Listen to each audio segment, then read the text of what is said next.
Hello అందరికీ. ఎప్పుడు చేసుకునే రెగ్యులర్ ఆవకాయ కంటే ఇలా కాలీఫ్లవర్ ఆవకాయ ఒక్కసారి ట్రై చేసి చూడండి. అద్భుతంగా ఉంటుంది. ఫస్ట్లీ మనం ఒక 1 బిగ్ కాలీఫ్లవర్ని చిన్న చిన్న ముక్కలుగా కట్ చేసుకుని బాగా వాష్ చేసుకుని ఒక పొడి క్లాత్ మీద వేసుకుని ఆరబెట్టుకోండి. అవి కంప్లీట్గా డ్రై అయిపోయి ఫ్యాన్ గాలికి ఆరాలి.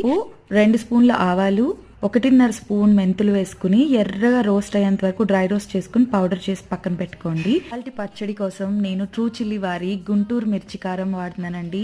ఇవి గుంటూరులోని ఫార్మర్స్ నుంచి డైరెక్ట్గా ప్రొడ్యూస్ చేసిన కారం. 1 కప్ కారం, 1/2 కప్ మెంతిపిండి, 1/2 కప్ ఉప్పు, దంచి పెట్టుకున్న వెల్లుల్లి, ఇవన్నీ బాగా మిక్స్ చేసుకుని ఇప్పుడు పోపు వేసుకుందామండి. ఈ పోపు చాలా సింపుల్. కరివేపాకు, ఎండుమిర్చి, ఇంగువ వేసుకుని చల్లారిన తర్వాత మాత్రమే దీన్ని కాలీఫ్లవర్లో యాడ్ చేసుకోవాలి. ఇదంతా బాగా మిక్స్ అయ్యాక 3 నిమ్మరసాలని తీసుకుని యాడ్ చేసుకున్నాను. బాగా మిక్స్ చేసుకుని వేడివేడి అన్నంలో తింటే నెక్స్ట్ లెవెల్. అంతే. తప్పకుండా ట్రై చేసి కమెంట్